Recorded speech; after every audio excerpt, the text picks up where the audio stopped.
Hey everyone, welcome back to another episode of Red Donkey Projections. I'm Eric and we have Lucas as always. Hey everyone.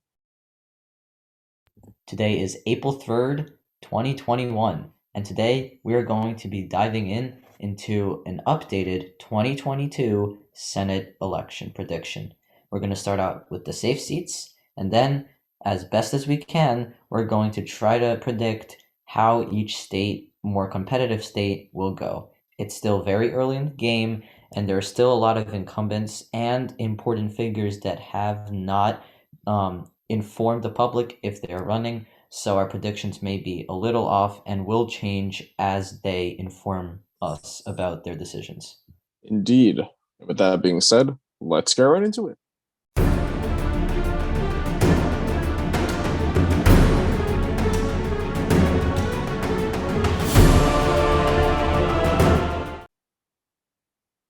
So let's start with the safe states here. Washington, Oregon, California, no question about that. Illinois, Tammy Duckworth, absolutely is going to hold that.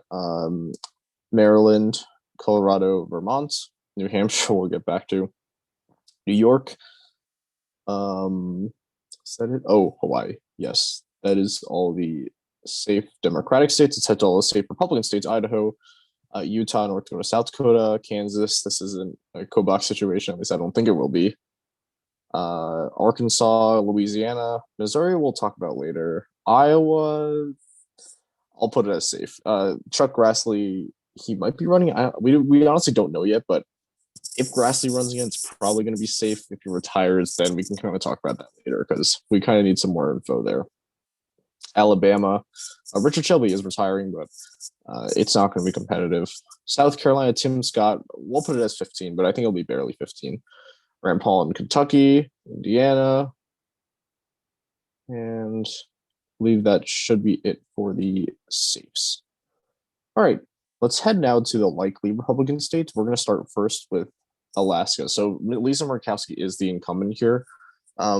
Even though, Alaska might, or rather, even though a lot of Trump supporters might not like Lisa Murkowski, they have implemented a ranked choice voting system. So even if there is some primary challenger or some Tea Party type candidate against her, she's probably not going to lose because the Democrats are going to put her second on their ranked choice voting ballot. So she's still probably going to win in a pretty decent margin. So we'll be putting this one as likely. Florida, we have Marco Rubio here, very well-known name. This one is likely R. Even though Florida, should be more competitive than this, Marco Rubio is very well-known.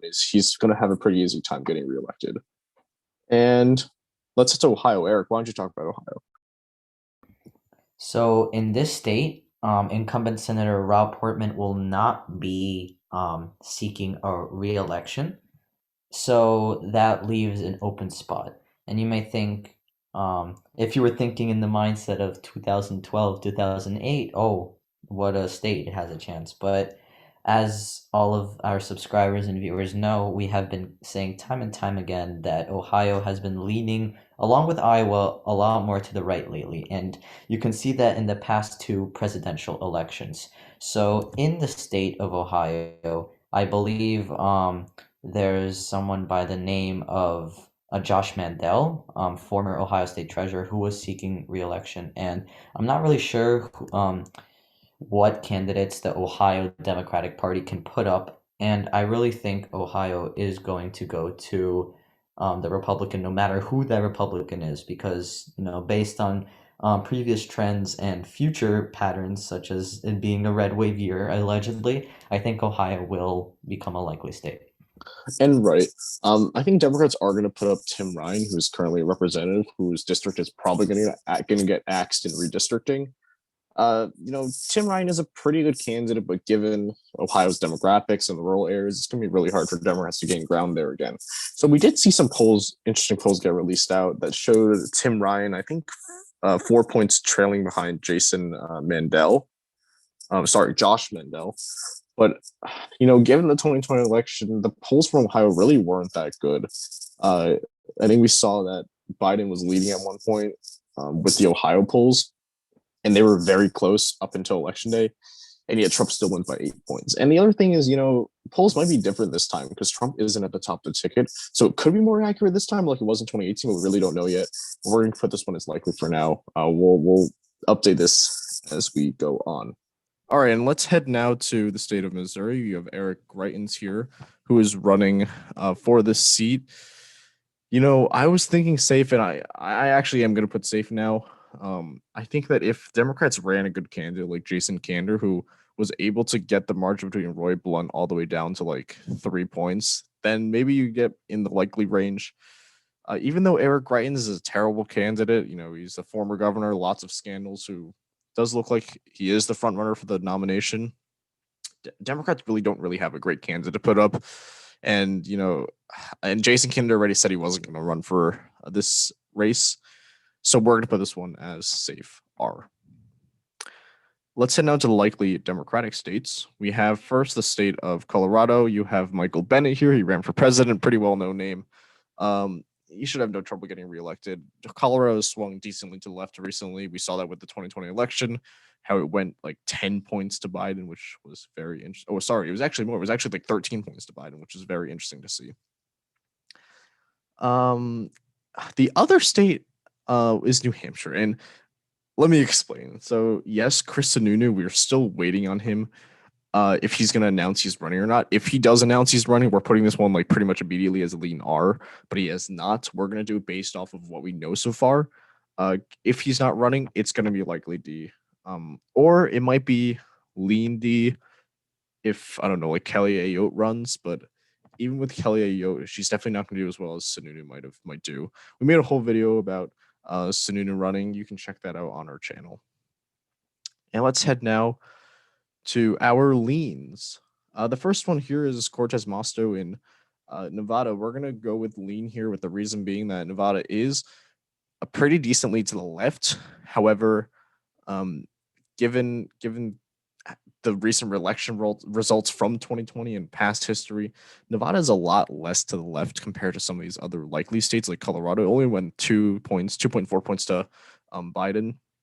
So we'll put this one as lean for now.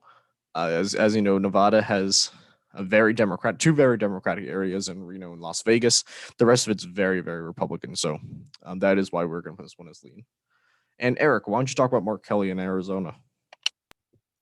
So in Arizona, there is an election with Mark Kelly, and the reason why Mark Kelly's running up again, as like he did in 2020, which was only 2 years ago, as compared to 6, was because that was a special election. So Mark Kelly serves out the rest of the term, which is 2 years, and then he has to run again, of course, if he wants to, which he does.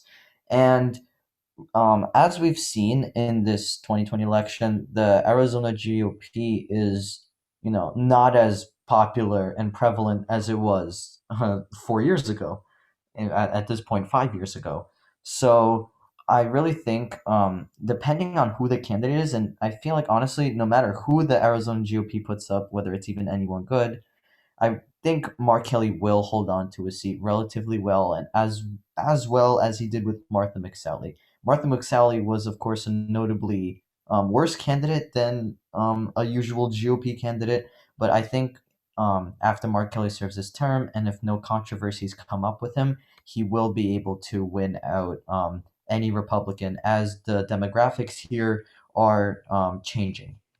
Right, and in particular, the demographics, it's the suburban areas. They've swung more and more to the left in recent years, and they're swinging a lot more away from President Trump. So if Republicans were to put up like a very pro-Trump candidate like Representative Andy Biggs, they're gonna have a lot of trouble against Mark Kelly, because we saw this in the 2020 election.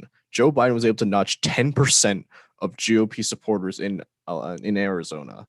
And, Martha McSally lost in part because she tied herself very, very closely to President Trump. In Arizona, the GOP there, the suburban knights that are Republicans, a lot of them are, John McCain Republicans. They're like more anti-Trump Republicans. So we are going to be putting this one as lean D for now. Let's head now to the open seat in North Carolina. We'll be putting this one also as lean. The reason why this one's lean is because, It's Mark Walker that's running. He's a former representative that's running here. Democrats, the only candidate I think they could have had that they could have won this seat was Roy Cooper, because he's a very well known name. He's a very good candidate. He was able to win re-election despite Trump winning the state by like 2 points. Or no, he actually won. He won by one point something.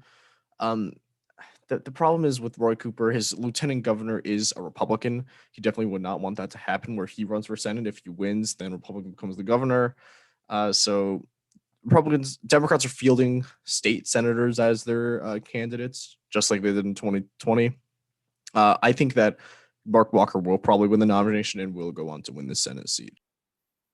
So let's move on to the state of Pennsylvania. So the seat that's up here is Pat Toomey's seat. He was a Republican, but he is retiring, or yeah, he is retiring. And this leaves an open seat in the next election. And the most notable name here, as of right now, is John Fetterman in the Democratic Party. He is actually surprisingly more of a progressive candidate, which you might be very surprised at because um, at first glance, it might not be ideal to run a very progressive candidate in Pennsylvania because the only cities where a progressive may do well is a city like Philadelphia. Everywhere else, there are a lot of moderate and very Republican counties in the rest of Pennsylvania, especially the middle of Pennsylvania and the west of Pennsylvania. It starts getting pretty Republican there. So, but the thing is, he is a populist, John Fetterman, and I'm not really sure how he will appeal to the public, and we're also not sure what candidates the Republicans are putting up. As of now, there's not really anyone notable who is running and challenging John Fetterman. So right now, I think Pennsylvania will go as a tilt because Pennsylvania is still a very contested state, and as it was in 2020, Biden narrowly won with a lot of campaigning. So, if everything stays at course, which it probably won't, knowing how politics works these days, right now we'll put it at tilty. All right, now let's head to the state of Wisconsin. We have a retirement. Oh no, sorry, we don't know the fate yet with Ron Johnson. He hasn't said if he was going to retire or run again for reelection. Either way, I think it is going to be tilt art given the limited information we know. Ron Johnson is pretty well known, although he's very unpopular with Democrats. If Democrats can field a pretty good candidate like Ron Kine, who is kind of a more moderate candidate, can appeal more to those maybe lean Republican voters in Wisconsin. They have a pretty good chance of winning, but we really don't know much yet about what Democrats are running, which Democrats are running. But we're gonna put this one as tilt R for now. And finally, we have Georgia, which is Raphael Warnock's seat.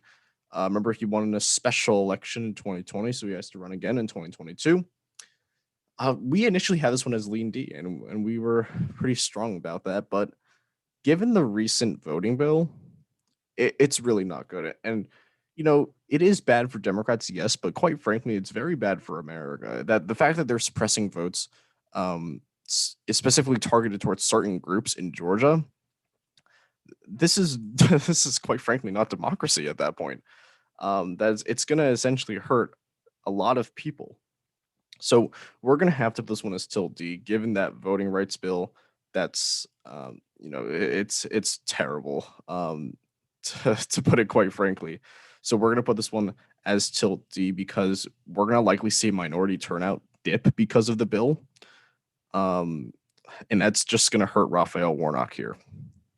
And regarding potential candidates against Raphael Warnock, the most talked about name is Herschel Walker. He would probably be the best candidate against Raphael Warnock, given the other ones talked about. Doug Collins, he would do pretty bad against Raphael Warnock because just like Kelly Loeffler, he'd be scaring away the suburban areas. Just like what we saw with Kelly Loeffler versus Raphael Warnock in the January runoff. But so far, what we're seeing is we saw 3 polls from Trafalgar come out. 2 of them had Warnock leading. Those were against Doug Collins and Kelly Loeffler. One with Herschel Walker leading by 2 points. But again, Trafalgar polls, we really don't trust that much because of their given their reputation. We know that 530 upgraded them to an A-, which I think is ridiculous because their polls are absolutely atrocious, especially in the 2020 election and the 2018 election. If in fact in the 2018 gubernatorial election, Trafalgar had Stacey Abrams trailing to Brian Kemp by 9 points. And as most of you know, she lost by about 2 points to Brian Kemp. But anyway, I kind of digressed there. But Georgia, we are going to be putting as tilt R. And that is the end of the video for today. Thank you all so much for watching. If you like this episode, please hit the like button. If you like our content, please subscribe. We'll see you in our next episode tomorrow. See ya.